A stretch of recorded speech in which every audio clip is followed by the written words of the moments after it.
உங்கள் favourite TV ஷோக்களை இனி miss பண்ண தேவையில்லை. ZEE5 இல் முற்றிலும் இலவசமாக காணுங்கள். இங்கேயும் எப்பொழுதும்.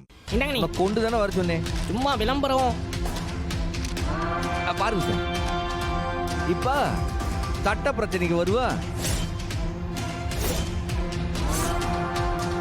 இப்ப டாக்டர் பரணி உங்க அப்பாவுக்கு குணமாகுமா ஆகாதா, கை சரியாகுமா ஆகாதான்லாம் சர்டிபிகேட் கொடுத்துட்டாவ.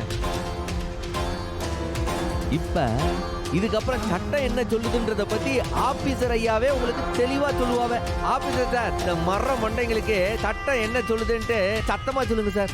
இந்த மாதிரி நேரத்துல சட்டம் என்ன சொல்லுதுன்னா, எக்ஸ் தர்மகர்த்தாவால கையெழுத்து போட முடியாதுங்கிற உறுதியான நிலையில அவருடைய மனைவி கையெழுத்து போட்டு கொடுத்தா போதும்.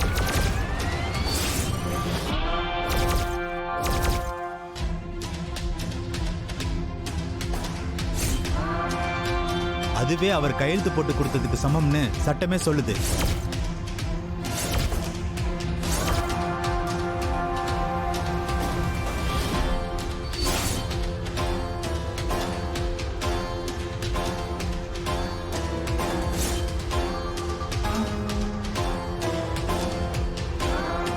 அந்த கையெழுத்தை நானும் போட்டுட்டேன்.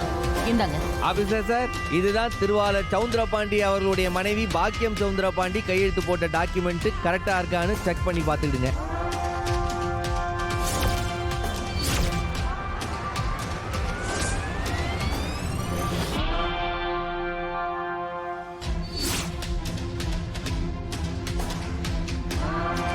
பர்ஃபெக்டா இருக்கு சார்.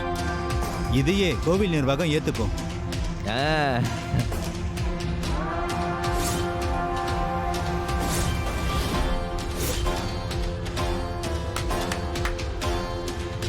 ஆக திருவாளர் சவுந்தரபாண்டி அவர்களுடைய கையெழுத்து இல்லாமலேயே கோயிலுடைய சொத்துக்களையும் கணக்கு வழக்குகளையும் நாங்க ஆடிட்டிங் பண்ணுவோம். தப்பு செஞ்சவன் சிக்கனா சதைச்சு விட்டுருவான்.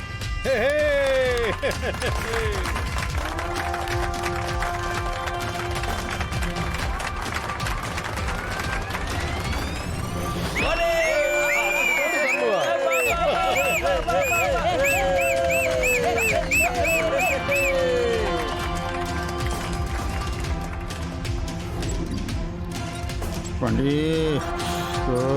ஏமாத்திட்டாளு.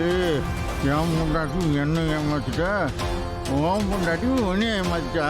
நான் பெற்ற அவ புருஷன் பேச்ச கேட்டு என்னைய உள்ளத்துல ஏற்பாடு பண்ணிட்டாளேவ.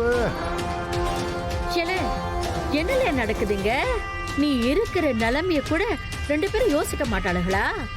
இந்த நிலைமையில பெத்த அப்பனை கட்டுன புருஷனை எப்படி உள்ள வைக்கிறதுக்கு மனசு வருது அவளுகளுக்கு? எல்லாம் உன் வீட்டுக்காரியோட வேலை. எவ்வளவு தெனாவட்டா நான் கையெழுத்து போட்டேன்னு சொல்றாங்கன்னு பார்த்தல. இப்ப என்ன செய்யறதுன்னு தெரியலையே. இதுல இருந்து எப்படி மீண்டும் வெளியில வரப்போறேன்?